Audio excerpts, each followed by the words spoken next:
Hello and welcome to Herman Hits the Road. I'm Ads and this is Herman, and if you have a Heimer or electric step which is similar to ours, does yours do this? Goes down alright, doesn't go back up until you give it a little lift. Well, I know exactly what the problem is and I'm here to fix it and show you in this video.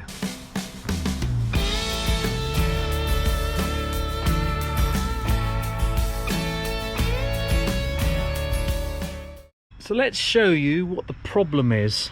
Underneath the step here, you can see this gearing. This is the motor, and the gearing here, you can see there's a couple of teeth missing. They're actually ground down. And there's a few other thin ones in there as well. So the idea is to replace those teeth with a new one. This is called the Step Quadrant and I bought it from Brownhills just recently. It's quite expensive, I think. It was 58 quid. So not exactly cheap for such a small thing, but it is gonna solve our problem. Right, with the step up, you can see these two bolts. Now these two bolts actually hold this on. So if I offer it up like that, that's how it's being held on there. This is a 13 mil bolt, and this is a 17 mil bolt. I've lubed it up already, and one thing you might need to know is that I found it quite difficult to get a spanner in there for both of these, and all my large ratchet, but now I have my small ratchet, I can get in there quite easily. The problem with the big ratchet is that this piece here is quite close to the nut, so you can't get a bigger ratchet in there. There's also a couple of washers in there, looks of things, and there's spacer here. So let's take these bolts off and see what happens.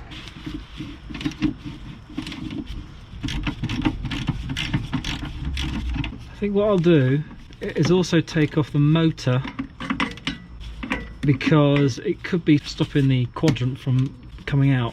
So these three bolts here, these actually hold the motor on. Here it comes. Hey, right. So I'm using the washers from the original quadrant. I just clean them up a little, and all I'm going to do is line up the holes like so,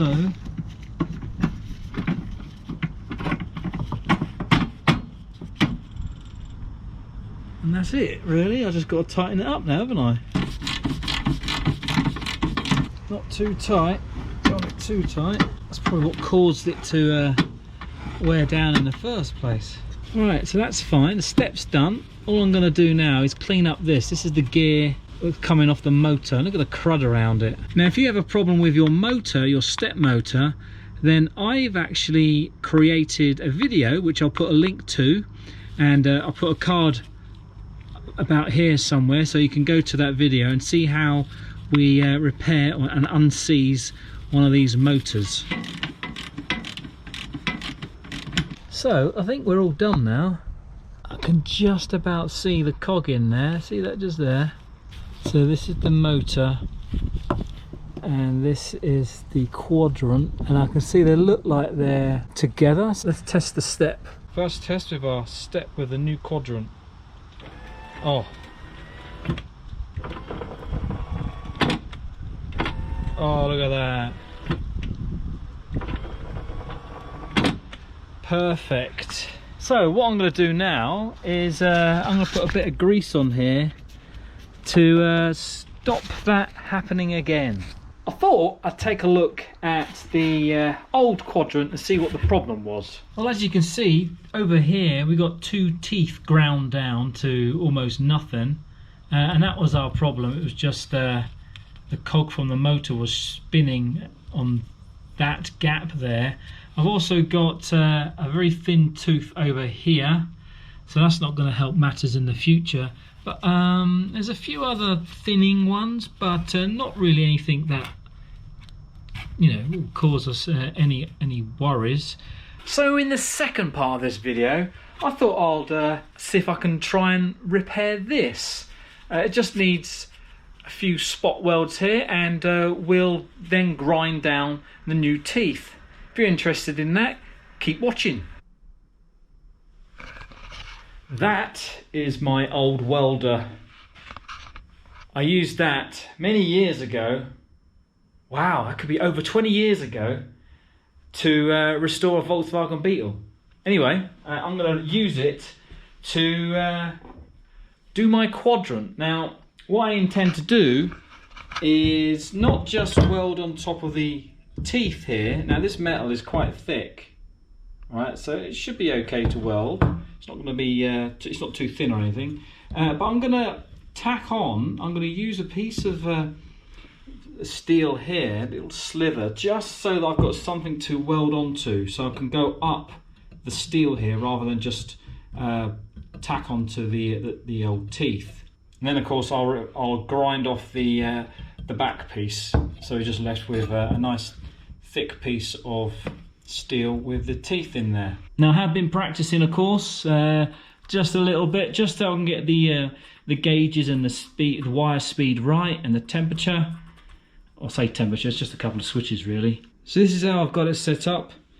It's in my vise, and the metal piece here is being held on by two mole grips.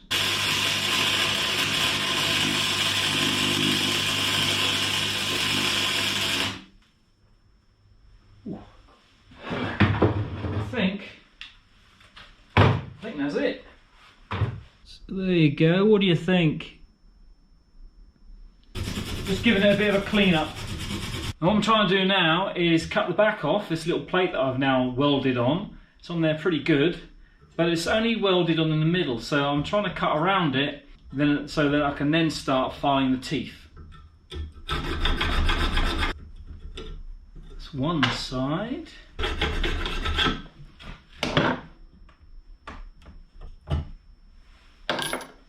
The other side.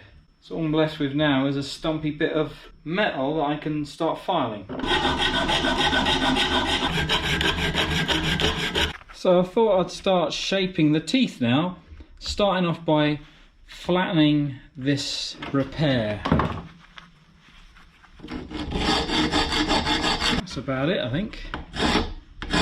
Now for the teeth. Now I think the teeth are going to be quite difficult. I mean, it's a matter of getting the file in there and filing some new teeth in, but also trying not to touch the other teeth and reshaping them so that they're actually the same shape as the others, which could be pretty tricky.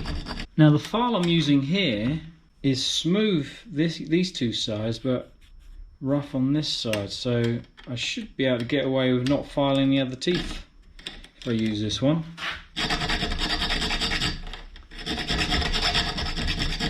So what do you think so far? Right, I need to cut down the middle now. So I thought what I'd do is I'll use my hacksaw again just to get the middle of the two teeth here.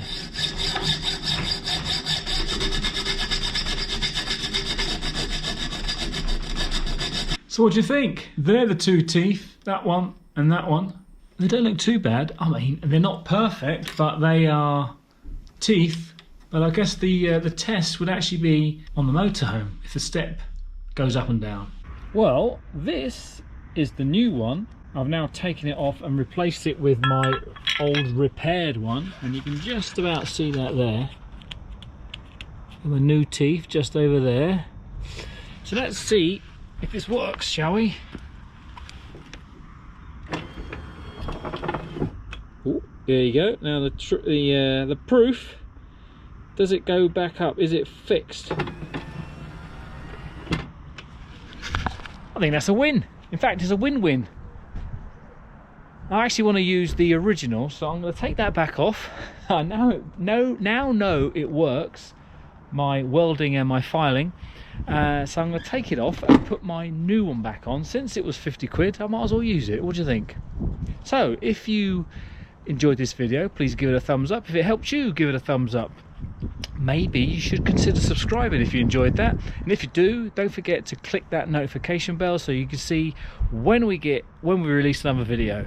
And until next time, thank you very much for watching, and goodbye everybody.